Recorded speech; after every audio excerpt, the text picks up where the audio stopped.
and just kind of play like this. Yeah, that's cool. That way we can really see what's going on.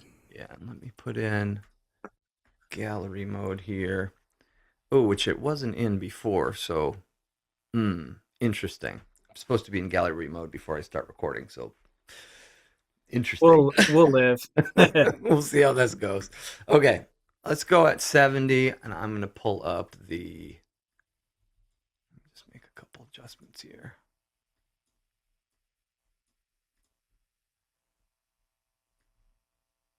There we go. All right, here's that 70. See the guitar okay? All right, here we go.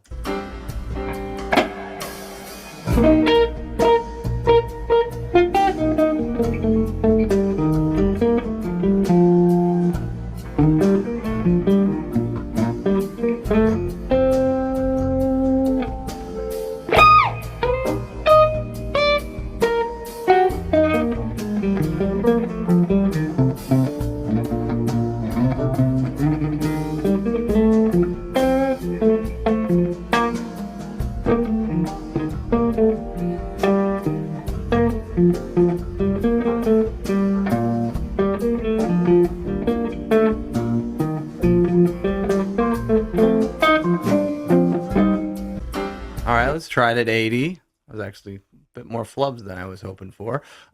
Let's try it at 80. Oh, my mic was muted. I was just saying you sounded great. Thanks, That man. was really cool. All right, let's go here at 80.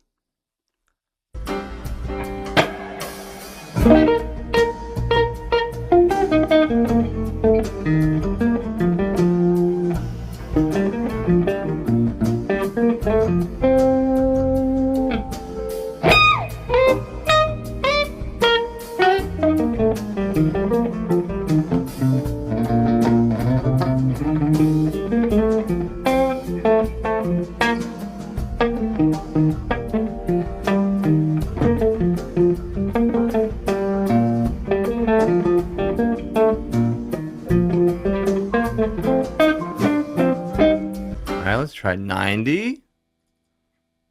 And I'm just doing this to show people like a process of how you can practice once you get something transcribed and you get it under your fingers.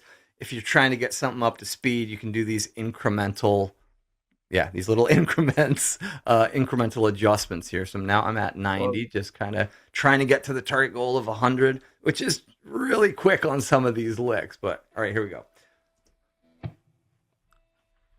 What happened there? Hold on a second. I'm on the wrong app. There we go.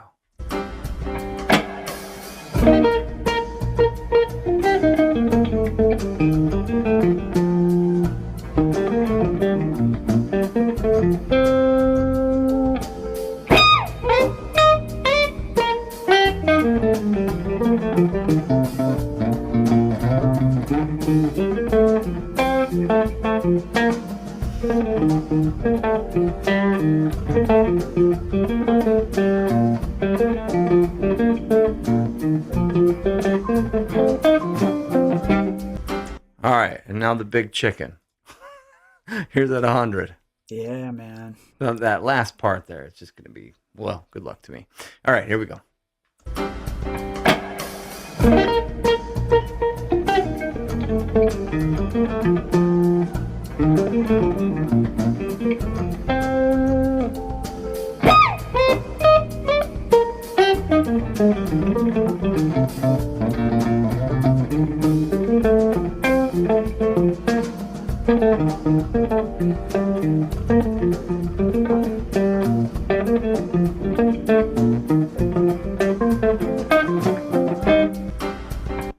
All right, there's the 100. Oh yeah, that last thing looks like a tongue twister. Yeah. A finger twister, perhaps. It is interesting. So let me share it again and we'll go back to what's happening there. All right. Just kind of quick on everything. We've got this rake. Yes, we're in that C Dorian position. Or minor pentatonic. And it Do took you think me. as you're doing this explanation, Colin, I wonder if it'd be helpful if you go back to your, like, having the music, but you're zoom in case anybody want. Yeah, yeah, yeah. Easy, yeah, for sure. So we got that sweet pick just across like a C minor 7 up there, and I really like how he bop bop bop bop. He just kind of stays on that B flat. And what's interesting is I do think he because I couldn't see him, but I'm guessing he goes down to this like E flat 5th position, Lydian position. And to get down there, when I was transcribing it, I was like, oh, how does he get down there? Does he go this way or whatever? But my best guess, and a lot of times we can only end with a guess, right? When we transcribe of what the person did without that video, is kind of move with my pinky and make that jump to that 5th position on that that 8 right around here. And there's one of those syncopated. We have an offbeat, upbeat here, and then right into a triplet, then 16th note. So there's that variation of rhythm Chris was talking about that's just so masterful.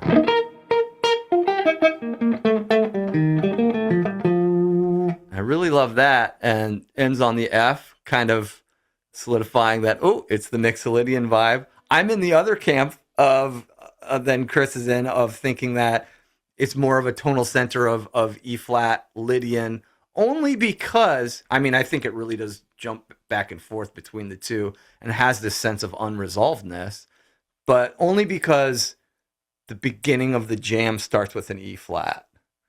And that's not crazy solid info, but it's just, the bass starts with an E flat on the first.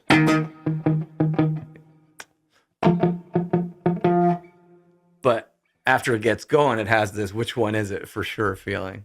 And then we On got that, just to point out that rhythm right there. oh, sorry, which one? Measure this one? Yeah, measure 2 is just really cool. Like, so it's like 1E and a triplet, da da da da da da da da, right? Like, so 1E and da da da da da da da da da. It's just a really cool rhythm to practice, even if you just took one note. What do you start? Yeah, like even like just oh shoot, there we go. Okay, so even just like practicing the rhythm with that first B flat, 1 and ba ba ba ba ba da da da da and ba da ba ba ba ba ba da da da da. It's kind of a cool practice to vary those things. Throw a 16th rest in there, a little 8th note triplet. It's just a really cool little pattern there. And so is the next measure. So let me not derail you anymore. Yeah, no, it's great. No, it's a great point to try some of these complicated rhythms with just a single note, just to get it under your fingers and really get it in your ear before your fingers. All right, measure 3. I love that. I love how he skips that 4th, kind of like we talked about in the trucks video, right? Yeah. Not just going stepwise. Ends the measure with another triplet there.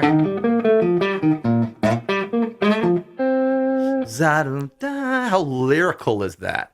I love that part. That's very like, it's like Reba defined, Lydian Reba defined, or whatever.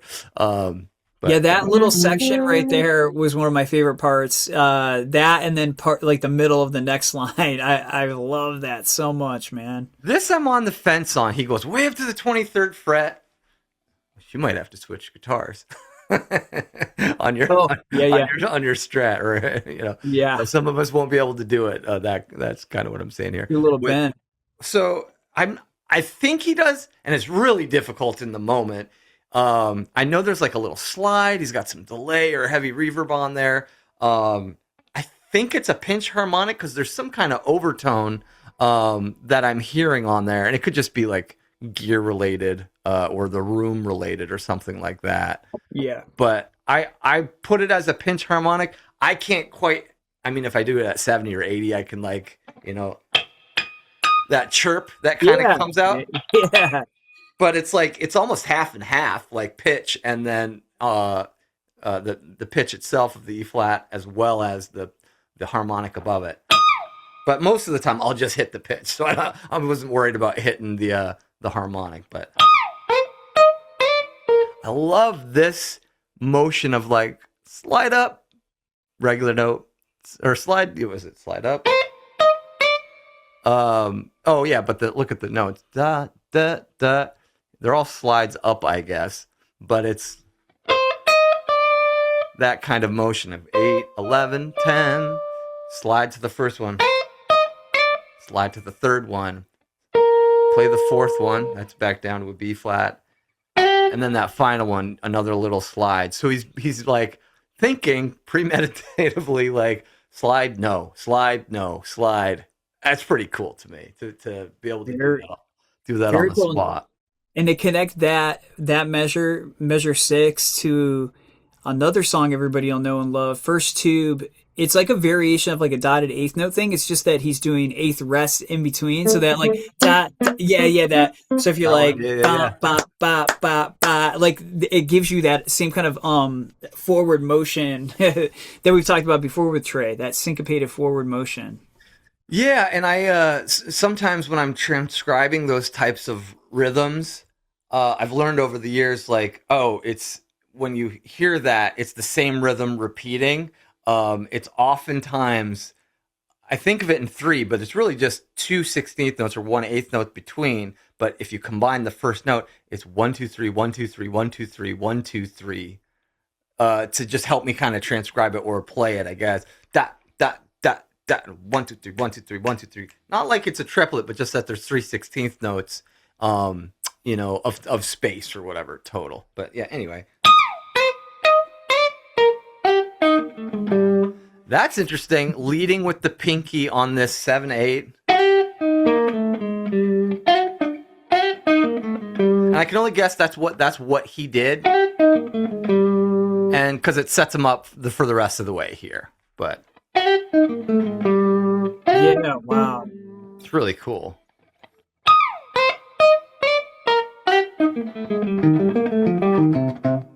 And this was a doozy.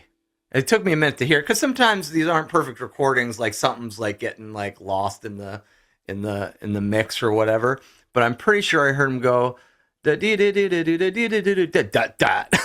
that rhythm. It couldn't be just da like 2/16. So it was like, and this is actually my favorite rhythmic figure of all time. Da da da, ba ba ba. Because I used to not be able to get it when I was a kid, like in percussion class, and then one day I was like, they clicked, and I was just so proud of myself. I love that. It's a really cool rhythm. Yeah. All right, so that measure again. Let me try from before.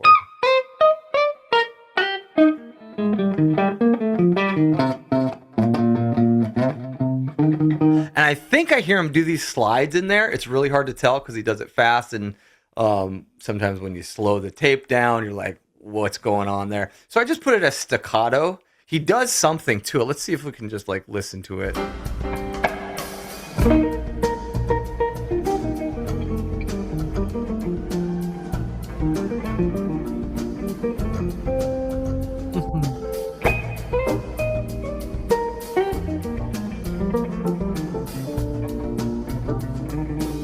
You can just kind of hear a little string noise on there. It's just kind of liquidy sounding, especially on the 6 here. So I just put some staccato on there. Really cool.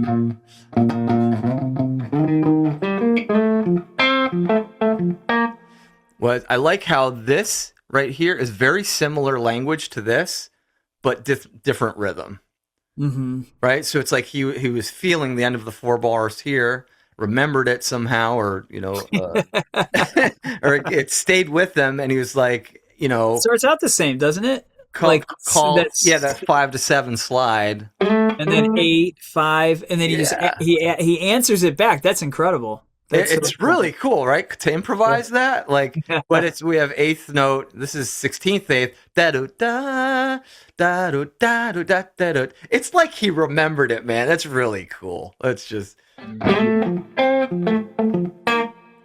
Oh, and is that a cliffhanger or what? To go to the perfect 4th of your E flat. I thought of that. That's a really cool move to end with that. What is that? B flat there? Yeah. That's a cool choice. That was very cool. And I mean, you could get in there with the theory, brain, and be like, okay, he's teal today. He's accentuating or accenting or whatever you know, the key of B flat, which nobody should really think of other than like, yes, all these modes, E flat Lydian or F mix Lydian, whichever it may be, whatever Trey decides that's the tonal center. Yes, they all belong to the key of B flat, but oh God, there's something else I got to say about that. But yes, and the key signature is B flat, so there's not a bunch of accidentals in the music, but it doesn't sound like one at all. It's either E flat or F, like we've been saying. But it is the key signature and the home key of the modal music. What I want to say is some pretty crazy stuff about as they go into this jam on the original, and I think I already got rid of the I'll go back in a second to my guitar. When they go back to the I gotta fix the camera here. When they go back to the or when they start the jam, it's not everybody playing and Gordo playing E flat to F. He is actually playing B flat to C, which is a new one that I've never heard them do that before. So I don't know if it was just I'm messing with Trey a little bit, or I'm messing with the guys, like on Gordo's part. It corrects eventually, but I thought that was interesting. I was like, when I first started hearing it, I was like, wait a minute, have they transposed in 95 or whatever this was, 91, 95, right? Did they? Is there an alternate universe of Reba Jam that's in a different key or whatever? But I think he happened to be there and then he switched it up or whatever. So anyway, all right, let's go back to this last section here. Switch camera life. Yeah, kind of cliffhanger feeling of that B flat, and he starts the next section, the next phrasing on that lick that he left off. And this is just very Lydian to me, because you're in that position and you just got that tritone in there, so and then it resolves to that E flat. And I love that big leap here, right, of a major 6 right there, from that B flat to that G. Yeah, that's really cool. Love that one. Oh no, I want all. Yeah, he hit a lot of B flats in this jam. You know, it's probably a reaction. He probably was reacting to what Mike Gordon was doing. Right. There it is. Full circle. He's probably like, oh, you want to play games? Here I go. Yeah. Well, watch this. Watch me do this. And it's going to end on B flat. And I'm going to start all these licks with well, B look at all those B flats flats in the third measure of line 2. He hits a ton of them. Right here. No, line 2. Line 2. Measure 3. Yeah. Right here.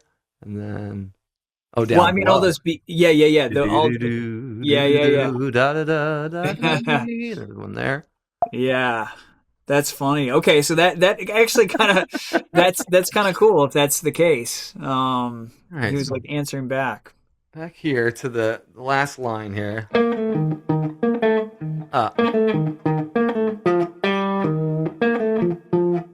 Sorry, let me do that again.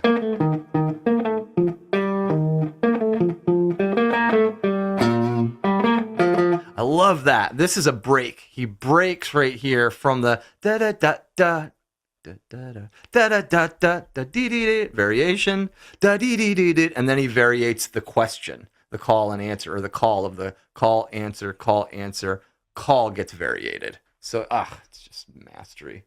All right, the whole thing again. Not the whole thing, but all of the orange.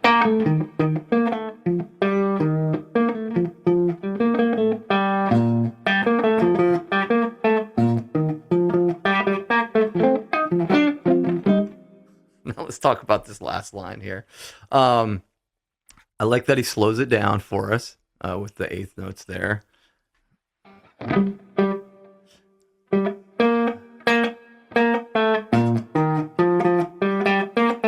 And what makes it really tricky is, you got a triplet approaching it. Plays a triad, right? A simple F triad. and then he does this weird dee-daw. So what I heard them independently. Let's look at the top line. So that's 5, 8, 7, and then this 10 could be that 5 again, right? Because it's just a C. Sorry. Really slow. 5, 8, 7, 10, 8. You can clearly hear that. But as I dug deeper, I kept hearing, and it sounded like guitar tone. What does it go? It was almost as. Sorry, I'm kind of screwing that up. Give me a second.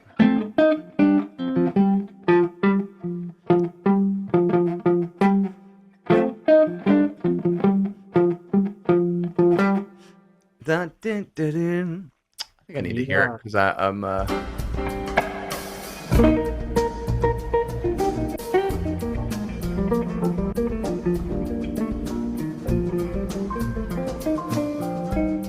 Da, dee, da, da, da. Yeah. Anyway, I could hear that low thing happening. Da, dee, da, da, da.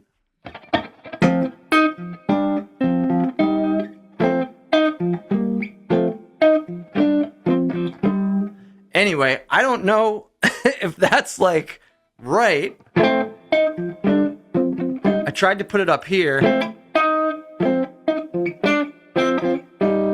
But what I noticed he does right after that, I didn't transcribe too far, he starts again with back in that C minor pentatonic Dorian land. So it made sense for it to be there. Let's listen to it really slow on the GarageBand, on the transcription here.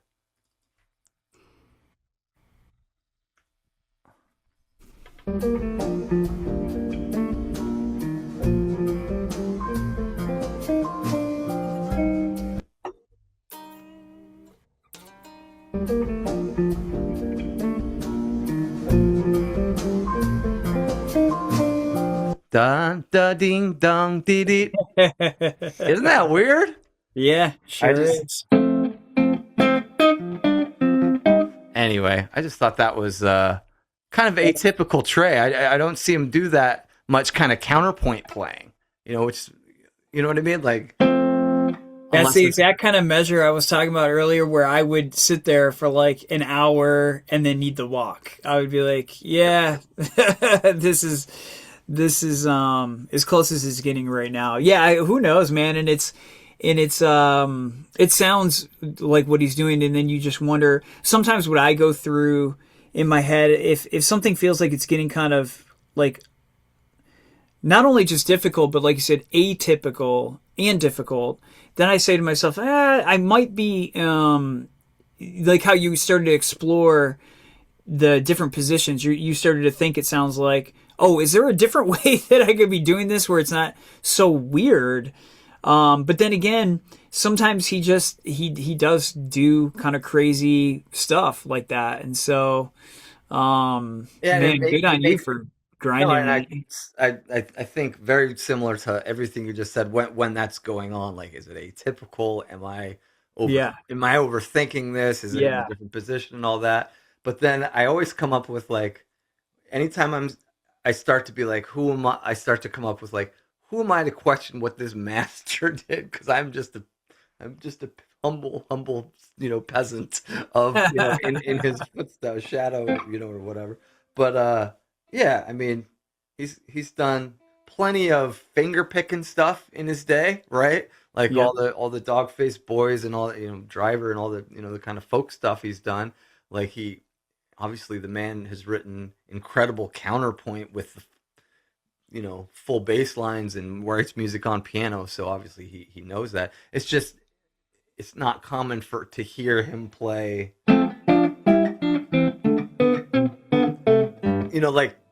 typical, like, double stop type of dyad type of thing. So it was like, of course he can do it. It just kind of threw me for a second, and I sat there for an hour on that one. Yeah, sure. You get all the way to the last measure, and then it's like, that's how I got stuck on Slave from a live one. I've mentioned multiple times. I've got the file. I'm 80% through the jam. Like I did all the regular song, and then got through the jam, and then it's a lot of weird chordal stuff, and that's the stuff to me transcribing that just breaks my brain.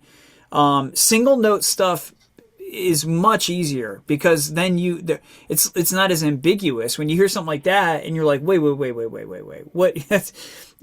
what even was that, first of all, and then how was that done, where was that done? Those kind of things will like kind of And keep you up at night. You one can't more really. thing is it not in the left hand of the piano or the high register of the bass? That I've stuff done that. Here's an that can example. really screw me up I sometimes. want to share an example. I was thinking of this that I way back when I transcribed "You Enjoy Myself."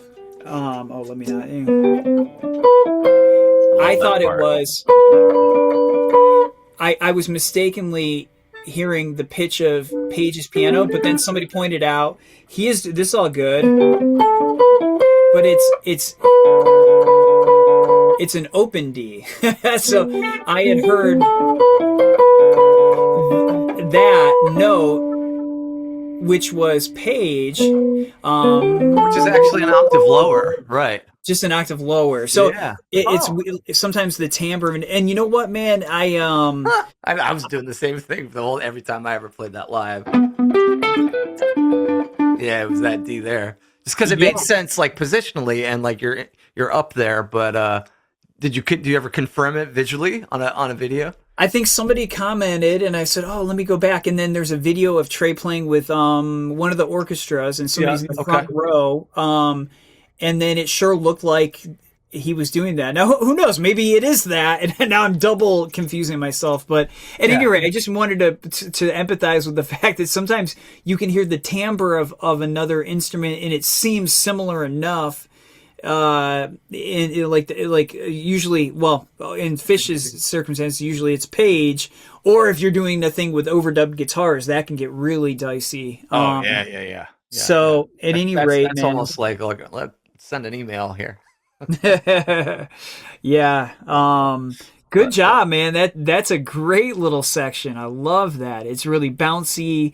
It has so many classic Treyisms in it. It has awesome rhythm. It has really interesting movement, really creative, like you said, very lyrical.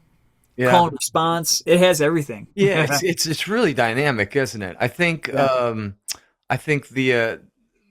speed of 16th notes for me as a I don't really love the language beginner, immediate or advanced player, but I would guess put myself as an advanced player, meaning I can play 16th notes, scales, and arpeggios at 100, pretty solid 16th notes with the metronome on. But there's something that happens when you hit play and you play along, or you're in a band setting, you're performing live, performing a lick or something at the tempos you practice them at with scales and arpeggios does not automatically equate to playing licks, because obviously these licks are not stepwise, or they are they're just not rote memorization things or whatever. But anyway, the point I'm trying to make is 16th notes at 100 is no joke, especially when they're preceded by like triplets or whatever, and syncopated rhythms. You'll probably see on this recording, like I felt myself tensing up when the 100 beats per minute thing was happening, and partially nerves or whatever being on camera. But it's 16th notes at 100 is up there. It's quick. Cool, man. Yeah. So, did you say that are those tabs available somewhere, or just people should screenshot it, or how do you want them? Like, yeah, I'll put them on my website. Actually, I've got a free section of my website that's tabs of transcriptions, and I'll put everything we've done that I still have that I've tabbed out. I'll put a whole new section. I'll do that today. You Enjoy Myself section. And it'll have the Bela Fleck, and it'll have, I don't know if I did something for Julius tab wise, whatever I've tabbed out, I'll put on there. So we'll link that cool. into the video, and Yeah. I wanted to ask you, did you happen to tab out the herring, or was it No, good? you know what? I And didn't I because salute you, man. You did that all by ear and remembered it. Like yeah, that's I just memorized fantastic. that one because I just had too many. I transcribed five other solos last week, and so I was on a tear with that, and so I just didn't have the bandwidth to do a non-fish. I just well actually, if anybody's watching to this point, I just launched a Grateful Dead guitar lesson channel where I'm doing not so much. I don't think I'll do like a ton of like song lessons because there's a billion of those, but I'm doing specific jams or solos. So I did like a Peggy-O I just put up, and at any rate, I've been on a thing transcribing that. I did a He's Gone, Eyes of the World, West LA Fade Away.